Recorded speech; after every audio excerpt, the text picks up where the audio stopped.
I never thought I'd be taking a call like that, not from her. It was a Saturday morning when the phone rang, and seeing Amanda's name flash across the screen gave me pause. Amanda, my ex-husband Jake's new wife, rarely called me, unless it was something logistical about our daughter, Lila. I answered, assuming it was another schedule tweak or question about school supplies. But the words that came out of her mouth made my blood run cold. We need Lila to move her things out of her room here. The nursery needs to be ready before the baby comes. I blinked. I'm sorry, what did you say? We're turning Lila's room into a nursery. The baby will need a space of her own. Lila can use the guest room when she's over. I couldn't believe what I was hearing. Our daughter, Lila, is 15. She's sensitive, smart, and already navigating the emotional tightrope of adolescence with 2 homes and a blended family. The idea of demoting her to a guest room so that Amanda and Jake could play house with their new baby was beyond outrageous. I hung up the phone, stunned. My hands shook as I scrolled through my contacts and called my lawyer. It had been years since the custody agreement was drawn up, but I remembered one thing clearly. Lila's living arrangements were supposed to remain stable. That was non-negotiable. There was no way in hell I was going to let them make my daughter feel like she didn't belong in her own father's house. Janet, my lawyer and longtime friend, picked up on the second ring. Janet, it's me. We have a problem. She listened calmly as I explained what Amanda had said. There was a long pause when I finished, followed by the sound of papers rustling. I could picture her already pulling up our old custody files. Sarah, you're absolutely right, she said. The agreement is crystal clear. Under Section 12, it states that Lila's primary and secondary residences must remain stable and consistent until she turns 18 or finishes high school, whichever comes later. Can they just ignore that? Not legally, no, but that doesn't mean they won't try. We need to document everything. I want screenshots, written confirmations, and if possible, recordings. We'll start a paper trail in case we need to go to court. I sighed, the kind of heavy, tired breath that comes when you realize a fight is on your doorstep. They picked the wrong mom to mess with. Damn right, Janet replied. Start documenting today. I waited until Monday morning to confront Jake. I didn't want to shout at him in front of Lila, and I needed the weekend to cool off enough to form coherent sentences.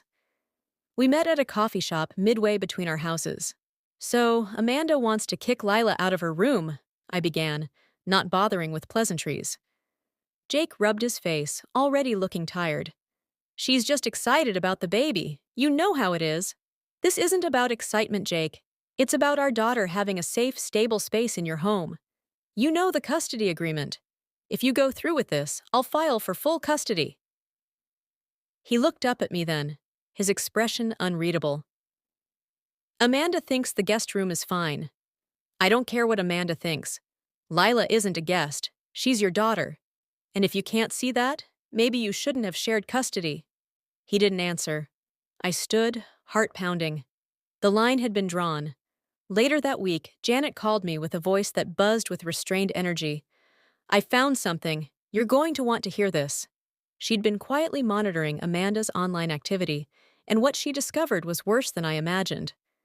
Amanda had been posting in a private Facebook group for new moms, asking for decorating tips for the nursery, Lila's room. That wasn't all.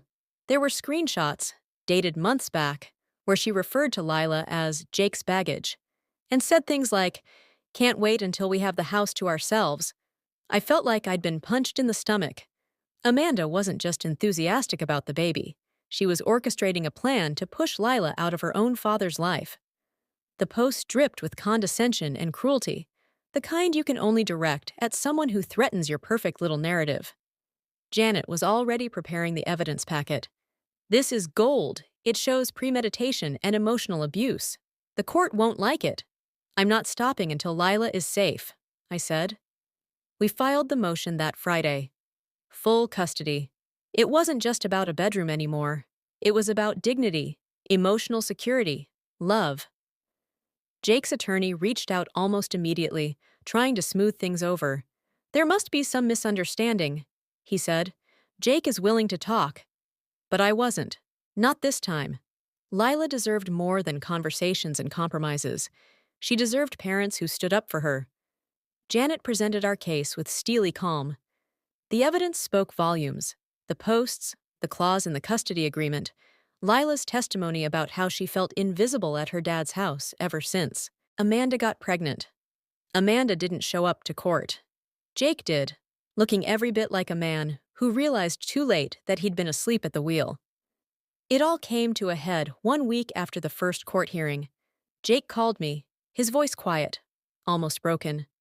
"Amanda moved out," he said. I was stunned. "What happened?"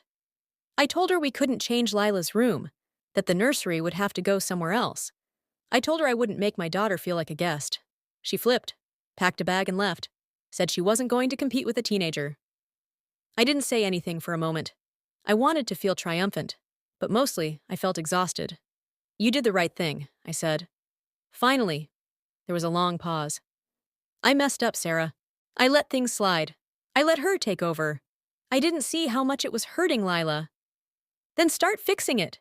He did. Slowly but surely, Jake began to show up for his daughter. He came to therapy sessions with Lila. He backed our custody petition, even if it meant giving up time.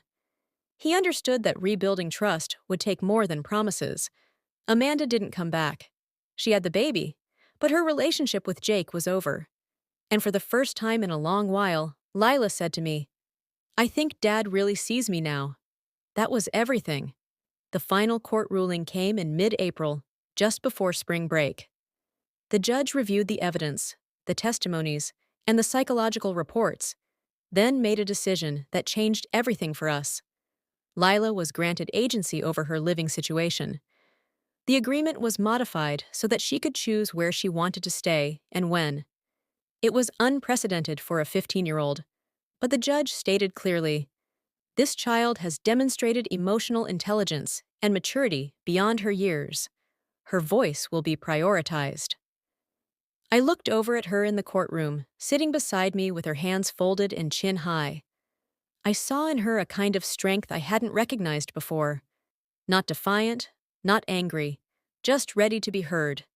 Jake didn't contest the ruling.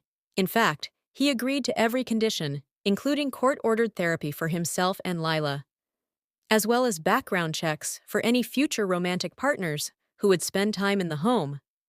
It felt surreal. Janet squeezed my shoulder as we left the courthouse. "This is more than a win. This is a turning point for both of you." And it was. Lila started spending more time at my house, at least at first. She said it felt safer there. But slowly, she began to visit Jake more regularly too, knowing she had a room that was hers again. Her drawings went back up on the wall. Her books returned to the shelves. It wasn't perfect, but it was hers. A few months passed, and the air around our home started to shift. There was laughter again, the real kind. Lila was sleeping better. Her teachers emailed me to say her focus and grades had improved. She started taking art classes at the community center and made a group of friends she actually looked forward to seeing. More importantly, she smiled more. Not the tight, polite smile she used when people expected her to be okay, but a real one, the kind that reaches your eyes. Jake followed through with therapy. He missed a few sessions at the beginning, but eventually he settled in. Lila still had moments of doubt with him. Old wounds don't heal overnight, but they were slowly rebuilding. He started showing up to her art showcases, texting her throughout the week just to check in. Little things, but they mattered. Amanda had the baby and moved in with her mother. I heard from mutual friends that she was telling people Jake had chosen his old life over his new one. Maybe he had. Or maybe he just realized that love isn't about building new families at the expense of the ones you already have. As for me, I felt changed.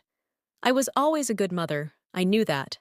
But fighting for Lila so fiercely reminded me of how strong that bond was. I'd spent years trying to be diplomatic for the sake of co-parenting, trying to make things easy.